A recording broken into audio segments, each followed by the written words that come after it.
Olá, povo de Deus. Nós falávamos em outros vídeos sobre o marxismo cultural e também um pouco sobre Karl Marx, né? E uma das ideias do Karl Marx é de fato a revolução. E a revolução do proletariado contra a parte da burguesia, contra aqueles que estão no poder, né? Que tem, como eu falava, o discurso do poder, como eles afirmam.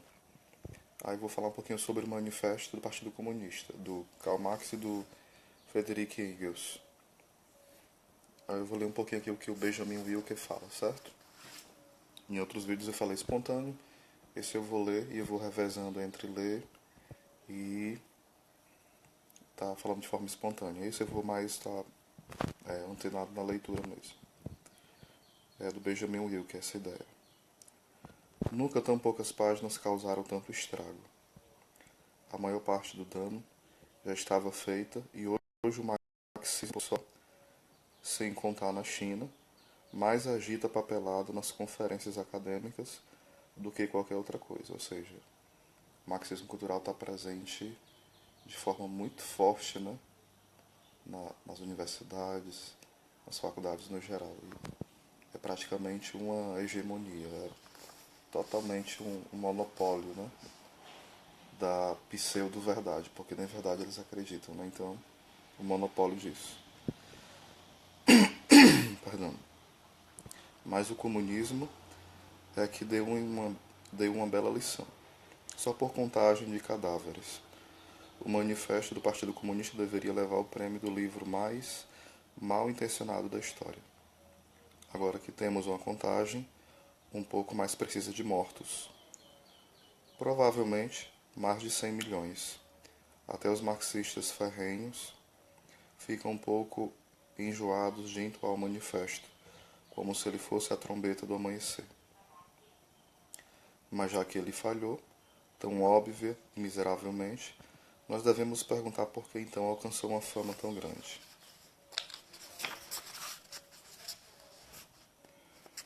O que há na grande visão de Marx que inspirou seus discípulos a escalarem a pilha de cadáveres para dar uma olhadinha? Antes de começar, no entanto, eu devo fazer uma crítica ofensiva da abordagem que irei tomar. Eu digo ofensiva nos dois sentidos, porque também a melhor defesa é o ataque.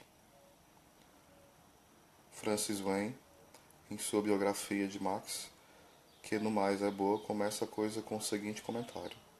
Só um tolo poderia sustentar que Marx é responsável pelo Gulag, mas acontece que há, infelizmente, um vasto arsenal de tolos. Deveriam os filósofos ser culpados por toda e qualquer subsequente mutilação de suas ideias? Sim ou não? Pelo tom retórico que ele usa, nós assumimos que a resposta deve ser, é claro que não, mas não revelaria uma ignorância perigosa a respeito de uma das mais profundas questões filosóficas. Tal questão, deveria os filósofos ser culpados por toda e qualquer subsequente manipulação de suas ideias? Era cara e preciosa para os três maiores filósofos que já viveram, Sócrates, Platão e Aristóteles? Não é uma questão boba. Ela foi levantada por Platão e Aristóteles, quando os discípulos de Sócrates começaram a gravitar ao redor da decisão de apoiar a tirania política.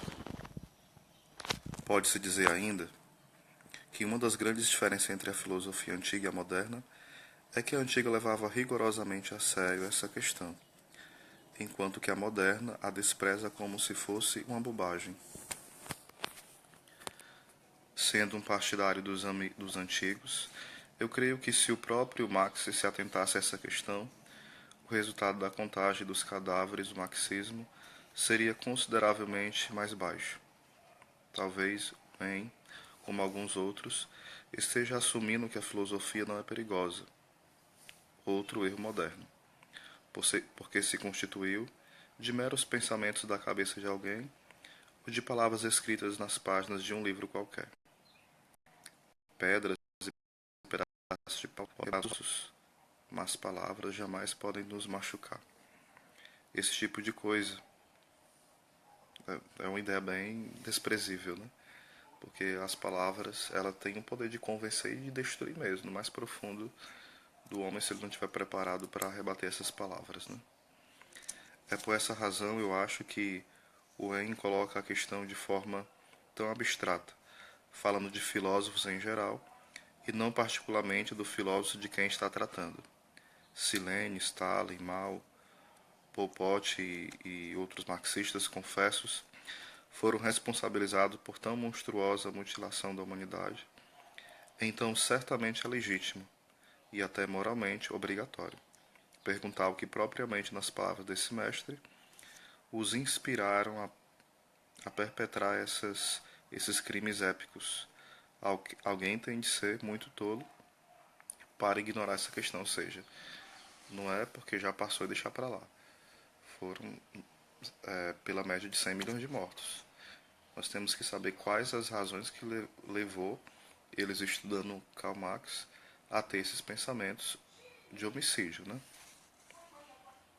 Além do mais, o manifesto do Partido Comunista não era uma mera filosofia teórica, era um chamado para uma ação política, ou seja, Marx rejeitava muito a questão das ideias. Por exemplo, os hegelianos, eles achavam que deveria criticar a religião, criticar o Estado, e a partir dessa crítica as coisas iam mudando. Karl Marx vê que a dialética, de fato, ela deve ser usada, porém, nós não devemos achar que só ela tem o poder de mudar as coisas, porque isso seria ideologia na visão de Karl Marx, né? É atribuir um poder à verdade, e a verdade não tem esse poder. Então, ele exclui logo isso, né? Então teria que ser não só uma revolução de ideias, mas uma revolução mesmo, se possível armada, uma revolução do proletariado contra a classe burguesa. Um espectro ronda a Europa, o espectro do comunismo.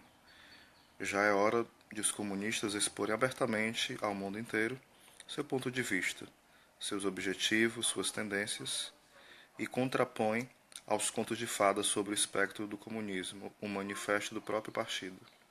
Karl Marx é o principal autor do manifesto. Escreve para a Liga dos Comunistas em janeiro de 1848, 5 meses antes do seu 30º aniversário. Ele era um revolucionário de uma autoconfiança extrema, cujos traços característicos eram a inteligência, a inexperiência política e, acima de tudo, um desejo irrepreensível de impor seus argumentos aos seus detratores, especialmente aos colegas comunistas. Marx não inventou o comunismo e nem era o único que se agitava por mudanças revolucionárias àquela altura do século XIX, mas ele era, como o próprio Engels admitia, o ditador de toda a organização que participava, e, portanto, marcou profundamente os desenvolvimentos do comunismo na Europa. Eis o testemunho de Karl Schulz, um homem que presenciou o auge de Marx. Eu nunca vi alguém com uma conduta tão provocadora e intolerante. A nenhuma opinião que divergia da dele, ele concedia a honra da mais mínima e honesta consideração. Ele tratava todos que a contrariavam com um desprezo abjeto. Ele respondia a todo argumento que desgostava, ou com escárnio mordaz de insondável ignorância que havia levantado aquele ponto, ou vomitando ultrajes sobre os motivos daqueles argumentos, ou daquele que argumentou. Ele condenava qualquer um que ousasse contrariar a sua opinião. Está aí um pouco do temperamento de Karl Marx, né? Não é nenhuma surpresa que só 11 pessoas estiveram presentes no funeral de Marx, sem contar, somente 11 estiveram. Menciono esses traços da personalidade de Marx porque eles iluminam a essência mesma do marxismo. Trata-se de uma ideologia construída à imagem de um homem e imposta à história com toda a força irresponsável que uma grande teoria pode alcançar, quando é livrada da obrigação de não contradizer os fatos. É uma teoria cheia de fervor juvenil no pior sentido, ou seja, uma teoria imatura, infantil e inconsequente, né? que já são minhas palavras. Há muito tempo, agora continua aqui o que o Benjamin Wilker fala, há muito tempo Aristóteles alertou que os jovens são incapazes de ouvir palestras sobre filosofia. Política, por um duplo impedimento neles transborda o entusiasmo para mudar o mundo, o que se torna extremamente perigoso por conta do escasso conhecimento que eles têm dele. Ou seja, o revolucionário é aquele que diz: eu sei como é que o mundo deve ser, eu vou mudar o mundo. Eu sei como o Brasil deve ser, eu vou mudar o Brasil. Se me dessem poder, eu mudaria, eu faria assim. O pensamento revolucionário é um grande estrago, porque a pessoa não tem a humildade, não tem a maturidade, não tem essa firmeza, essa fortaleza. Às vezes a pessoa que não sofreu muito ainda, ou então não convive bem com seus conflitos e acha que ele é capaz de mudar tudo, que ele é o dono da verdade. Isso é muito perigoso, né? É um certo gnosticismo, a gnose, o conhecimento alto. E a gnose, ela perdura desde o tempo da heresia gnóstica até hoje. E o marxismo ele é penetrado de uma forte teoria gnóstica, né? Para eles tudo parece possível, e por isso eles são especialmente inclinados a agarrar-se a esquemas demasiadamente cerebrais e utópicos que prometem resolver todos os problemas de imediato. É por conta disso, recordando nossas palavras logo acima sobre os filósofos serem culpados de suas ideias, que Aristóteles não imitou o hábito que Sócrates tinha de tratar filosoficamente de política com jovens. Muitos dos jovens protegidos de Sócrates acabaram por apoiar a tirania. O marxismo é um tipo moderno de tirania, a tirania de uma ideia sobre a própria realidade. O sócio de Karl Marx, Friedrich Engels, 2 anos e pouco mais novo que ele, foi quem escreveu o primeiro esboço do manifesto. Mas Marx enxertou suas impressões decisivas no mais famoso documento comunista. O problema central do manifesto é a hipótese que veio a ser conhecida como materialismo histórico, que está intimamente ligada ao ateísmo marxista. Tanto Marx quanto Engels eram ateus, e ateus não gostam que questão espiritual alguma lhes enche o saco. Portanto, eles proíbem a existência delas e consideram todas as coisas como puramente materiais. Isso torna tudo mais simples. Um tipo de simplicidade pode até ser uma virtude, mas o simplismo, né, uma coisa simplória demais, um simplismo materialista e reducionista do marxismo é um vício medonho, precisamente porque ignora a complexidade das coisas mesmas, que pretende explicar. O ser humano é a história humana. Isso é o pensamento marxista, né? Comecemos com a mais famosa de suas sentenças. A história de todas as sociedades existentes até então é a história da luta de classes. Essa é a bandeira magna, né, do marxismo. Se você já leu um tanto considerável de história, exceto as que foram escritas por historiadores marxistas, né, porque isso está cheio nas faculdades e universidades, como eu falava, e é só o que os alunos sabem repetir, os refrões marxistas, infelizmente as ideias, verá que a resposta mais razoável a isso é algo como o seguinte: bem, Karl Marx certamente a compreensão a respeito das dinâmicas entre as classes sociais nos ajuda a entender uma parte significativa da história de uma sociedade. Mas há 1 milhão de outros aspectos da vida humana que não cabem numa fórmula tão simples, ou seja, nem tudo se move por conta de um sistema econômico, um sistema social. Não se resume a isso. Tem influência, tem algo a falar, mas não se reduz a isso. Não é assim que gira a história do mundo em torno da economia, em torno apenas de fatores sociais. Não é assim. Nós devemos desconfiar de uma generalização como essa, se não por outros motivos, simplesmente pelo fato de que a existência de diferentes classes sociais na sociedade tem por si só uma série de causas muito complexas. Os aspectos intelectuais da cultura, por exemplo, parecem ter pouco a ver com a existência ou com a luta das classes sociais. Tais comentários dispararia Marx em resposta. Não são merecedores de um exame sério. É mesmo? Posso atrever-me a perguntar por que não. Será que é preciso uma intuição muito aguçada para entender que as ideias dos homens, seu modo de ver, seus conceitos, numa palavra, sua consciência, mudam a cada mudança nas condições de sua existência material, de suas relações sociais e de sua vida social? Mas Karl Marx, o que mais a história das ideias prova, além de que a produção intelectual altera suas características à medida que a produção material se altera. As ideias governantes de suas classes governantes. Sim, bem, eu posso ver certa. Aí continua, né? A história de todas as sociedades do passado consiste no desenvolvimento dos antagonismos de classe. Antagonismos que assumem diferentes formas em diferentes épocas. A leitura marxista é muito nesse sentido, né? Os poderosos oprimem, os que não têm dinheiro obedecem, e não têm liberdade nenhuma, são um monte de marionetes. É essa a ideia que prevalece, a da ideia marxista, né?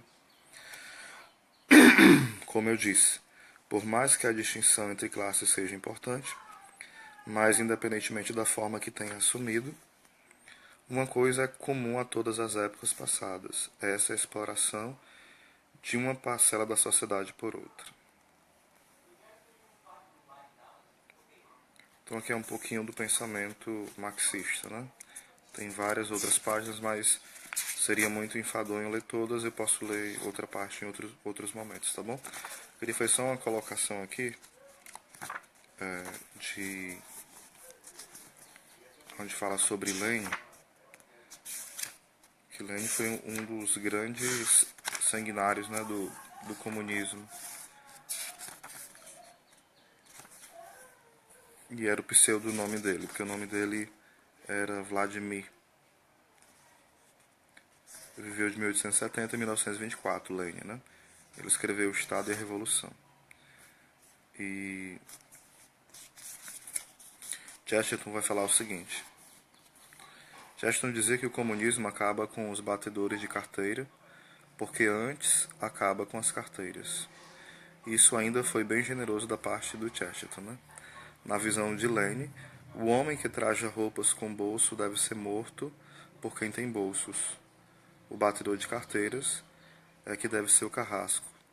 E todos aqueles que estiverem assistindo à execução devem ser forçados a dali em diante só usarem roupas sem bolso, senão serão mortos também. Tal é a insanidade brutal do comunismo. Repetindo, né?